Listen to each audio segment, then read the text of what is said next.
Hey, what's good? This is Jay Wood, and we got a very, very special, near and dear one. My brother, Dionte. Yeah, most definitely. So, the world is not familiar with your relationship with Vans and what's got you here thus far. Like, elaborate on your relationship with Vans and how it came to be. Man, so I took the shop over in 2010. I've owned it ever since 23 years old. At that time, I was like anybody else, like every brand that we carried, I was going into them asking them about a collaboration. Hmm. Um, and I never forget, Vans had a Vans Vault at the time had an activation showcase in New York City. And my rep at the time, I went in there and just like anything else, I cornered him, in the middle of the function. Was like, yo, what we gotta do to I broke the rules, You did how I what you go. had to do. And I'm just like, what we gotta do to get a collaboration. Mm. And he hit me for the with the Varnell Hill. He's like with the Mm. Hollywood talk. He's just Yeah. like, yeah, send something to my inbox. Mhm. And I'll never forget, like that weekend, I went home, linked up with the homies, and we worked on a shoe over the weekend. You know what I'm saying? Literally, a Mhm. shoe over the weekend. I was on Illustrator, we showing ideas and all that stuff. And then Monday morning, first thing he had in his inbox was a concept, like a whole story, the project, from start to finish, and that ended up giving birth to the Carmen. That was our first shoe collaboration, and I never forget. My rep hit me, um, and he was like, "Yo, you did this?" Yeah, I was like, "Yeah, man." He was like, "Usually people be like, I want to do a collaboration and I got some colors in mind. Let's brainstorm." Like, it's Mhm. not built out. So Right. because it was carved out, he was like, "I'll run it up the flagpole." And then next thing you know, 2 years later, we had our first project with them. And I And think based off of how the world received it, you gave them a classic. yeah, I was shook. Like, to be honest, we were supposed to make like 200 pairs. Now it doesn't sound like a lot, but back then 200 pair, like we was getting like 12 pairs of shoes Yeah. and here and there. They were scarce. And I was shook. Like I Yeah. was I was sweating. Like, bro, how we gonna pay this bill? Mm-hmm. And bro, that shoe sold out in minutes. You know what I'm saying? We Minutes. had a line down the block. Like it was a true blessing. So it Oh, was I dope. was there. It was there. It was right before you got married. You was sweating. Yeah, it's straight Yeah, up. you was It sweating. was about to be my marriage and divorce all in one day. It was Yeah. it was fire, but Hey, yeah, but the road less traveled, and even still, like the world loves that shoe. yeah, most definitely. So it should have been more, but look, we here, Yeah, and there's more to the world. There's more to offer to the world. yeah. And again, that just kind of spearhead things. So after that, we weren't supposed to be allowed to make the second collaboration. Mm. He was like, projects don't usually happen that fast. And then we pitched the idea of the A8SC, and next thing you know, they approved that. And then here we are. But you know why though, right? Because you brought storytelling Yeah, to sneakers in an authentic way. yeah, absolutely. Like, to me, if we're not collaborating to tell stories and advance both brands, then what are we collaborating for? And ultimately, like, that's what got me into sneakers. Like, we forget that sneakers are a way of expression and storytelling. Mhm. Even if those stories have become redundant, what I'm saying, they started with the story. Yeah. So by us being able to have the opportunity to have a platform, it's like, yo, we're going to continue to tell these mostly Ohio stories and get them out to the rest of the world. So it's been dope. What's crazy is one of the reasons why I wanted to do this. Of course, y'all been trying to get me in front of the camera for a while to tell the story. But I specifically wanted to do it with you because, like, right now you're wearing on one of my favorite projects.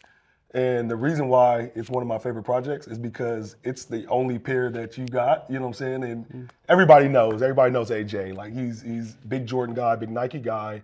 But when you told me, when you first saw those, I remember you was like, yo, this is the one. It Like, was a this is pair I could see myself wearing. yeah, man, and it meant a lot in that moment because we're designing something for people that do not normally resonate with the brand, and that's been the mission for each project. So tell me, like, what stood out to you about that project that made it to where it's like, yo, this is one I need to have on my feet. So when we did the Carmen, it was like a flat, like cloth based shoe in a Yeah, sense, and this had like a sneaker shape. mm, So that I think that's what reeled me in. But then when you ushered in the details and the storytelling, yeah. it made it come to life and it just made it feel special. So once something feels special to me, it's like I have to have it. Yeah, absolutely. What's crazy is, like, you catch the little tidbits here and there. Like the name of the Carmen obviously is inspired by Carmen, Ohio. It's a fictional story, but what's crazy about those is I'm the type of guy that I don't think I would ever. I graduated from Ohio State. I played ball at Ohio State, but I would never design an Ohio State shoe or be like overly Yeah. cliche. This is probably the closest that anybody's going to get to an Ohio State shoe. Like, for those of you that don't know the details, like it has a horseshoe, a subtle horseshoe at the bottom. And the colorway, instead of it being scarlet and gray, is inspired by the varsity Letterman jacket that the athletes get. So yeah, we got the satin liner. Chenille jazz stripe, very soft, very, very buttery leather. So, those little details that may not matter in that moment that we've been trying to keep secret for so many different years. Now it's a chance to like finally bring it to light. It's an origin story. Yeah, most definitely. And we try to do that with each one, which is really cool about these when we get into that, because there's a lot of little subtle details that make the shoe more than what meets the eye. Now we're here, the 13th installment. Again, mass storytelling. It's all there, but it's only there if you reveal it. Yeah, man, this is my baby right now. So we're big on details, we're big on materials, and finding new mediums of which to express the art. So naturally, right off the bat, the biggest challenge that I was tasked with from day one is to make a wearable shoe. Like we've done completely left field designs, we've done completely right field designs. I wanted something that was be functional and wearable, not just something that people were going to want to put up on display. So challenge one was a wearable shoe. So from the exposed stitching, all that good stuff, contrast stitching. I think we executed that. Marshmallow sole as opposed to it being bright white, like it definitely looks very good on foot. Yeah. But what really makes this shoe unique is all the subtle details. So like understanding the shoe, you kind of got to understand the story. We could touch in the next area and all that stuff in a second, but the storyline behind this shoe is time capsule and time travel. So there's a lot of hidden Easter eggs that have to do with what happens when you put something in the box for 50 years and then you open it back up. You know what I'm saying? Do you remember those moments? Do you remember how you felt and how those things made you feel in that moment in time? This is an opportunity to reflect, you think? Yeah, exactly. Yeah. Exactly. So, one of my favorite features is the tongue. There's a note on the tongue. So it's stitched down. You're not supposed to open the tongue until 2072, but for those of you that ended up cutting the stitching and looking in it, there's a message to yourself that you should be reading, 50 or so years from now. The side paneling, what I'm saying, it's a dope material. It's like this poly blend, so it wasn't too canvassy. But if you skate it, I'm not a skater, what I'm saying, but I want my skater friends to skate these. The material wears away, and then you reveal a secret layer up underneath that, I won't reveal all the cool details about the shoe. But down to the insole, like there's all kinds of cool features that are added to make this shoe what it is that, you'll find at a later date. When I look at the shoe, my first initial thoughts is it looks like a spray paint type situation, but clearly there's a story because everything has a deeper meaning. So the jazz strap is designed the way that it is to symbolize motion.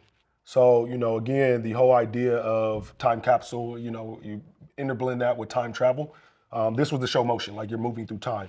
And then when you wear away this next panel, you start to see that time transform even more through the stitching that's on the canvas portion of it. So it's almost like you're moving and then you move into hyperspeed with the way that the shoe is constructed. So, again, the concept was actually rooted in our Next Era program, which is our career exploration program for teens, which is the bigger story behind the footwear. So yes, we have this story of time travel, but to really understand the shoe, you got to understand the why. Back in 2022, we had our first inaugural class, and the program's sole purpose is to build career exploration, that give students the opportunity to find out about these different career paths that are in the world. And to me, once a student knows about the different opportunities that are out there, it gives them a path. More opportunity to maneuver lanes. Like the way that I like to say it is like we get introduced to being a doctor, lawyer, all these different things. There's nothing wrong with these careers, but as you get older, people lose. Like I don't want to be a teacher. I don't want to be a fireman anymore. Right, and you feel like the walls are closing in because you're not aware of all the lanes that exist. But what happens is nobody ever replaces those with careers that you may be interested in. So what I found is students were coming here all the time like, I want to own a shoe store. Well, that was their only access to the world of sneakers. They didn't know you could be a buyer, you could be in HR, you could be a, Facts. all Yeah. these different marketing and all these different things.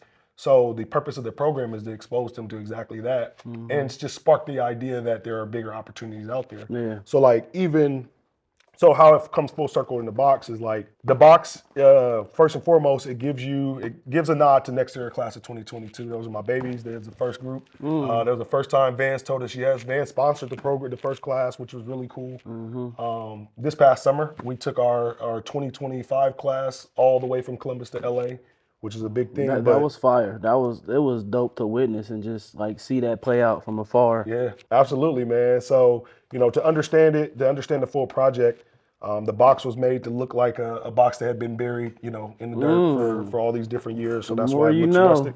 Yeah, absolutely. And then, of course, in true Soul Classics fashion, we decided to hide some secret stuff. So each box comes sealed. Nobody is going to touch your pair before they, hopefully nothing gets damaged in shipping. But each box comes sealed. It says do not open until 2027, which is really cool. It's made to look like it was like a duct tape and held it together, but it's factory sealed. Vans did that. But what's really cool is once you start talking about, the details of it, everywhere that you see do not open, there's like a secret compartment or a secret message. And when you pull out the insole, y'all won't be able to see it, directly on the camera, but it's the logo from 2022 and all the kids that was in that program signature. That's fire. So, just to give a little bit more backstory, our goal was to create product with each one of these classes. Like they would develop the product, they would design it, and then they would come up with the marketing plan and actually release it. I couldn't imagine being exposed to something like that so young because it does exactly what it's intended to do. It's showing me that there's more spaces for me to thrive in, and if I can thrive in a space that I would want to be in all, that's just a happier life in general. Absolutely. And again, like I grew up playing sports. You know what I'm saying? Like that's usually what the after school programming is. It's in athletics, it's in entertainment. You have so many creative young people who just don't know what the outlet is, what that vehicle is. Not to say that this is the end all be all, but we have robotics programming, all this different type of stuff. What do we have for the creatives? What do we have for the people who want to be in footwear? You do see things emerging. You got the Black Footwear Forum, which is amazing. You have, even here locally, you have people like Columbus Fashion Alliance that are doing some cool things. But ultimately, these programs didn't exist when we were younger. Yeah. And my purpose, my why is to make sure that I'm doing my part in making sure they exist. Because, that's going to live far beyond you. Yeah, most definitely. Yeah. Most definitely. So just imagine somebody telling you the inner workings of how this stuff works. You know what I'm saying? When you're young and you're eager and you're hungry for that information. It would expose a lane for me to cook. Yeah, most definitely. Man. So that's the whole, double story behind the footwear.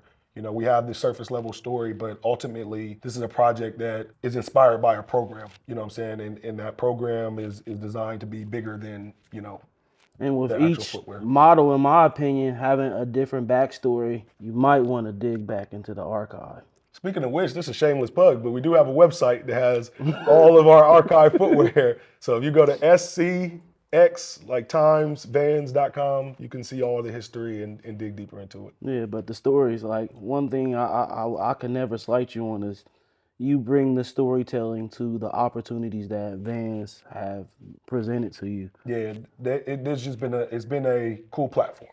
Yeah. So, I would like to say, like, we're more than grateful for the partnership with Vans, man. They show us the utmost love and respect. So, we'll always champion the brand, and we hope that people continue to find a way to express themselves, you know what I'm saying? And footwear just happens to be our vehicle. As far as how I feel personally, no different than any other approach you've taken to any of these models, bro. Always proud. And you stated it, I'm a Jordan guy, but to bring that type of enthusiasm out of me through the stories that you tell, having seen them play out in real life, like, I can't say nothing more than that. That is fire. But it's still not the end. Yeah. We know it's not the end. Not even close. It's not the end. Yeah, man. I'm honored. Appreciate you taking the time for doing this with me, man. I couldn't imagine nobody else I would rather do this with than my brother. So, I'm right at home, and thanks for giving me the time. Yeah, we'll keep doing it the right way. Yep. Yeah. Let's get it.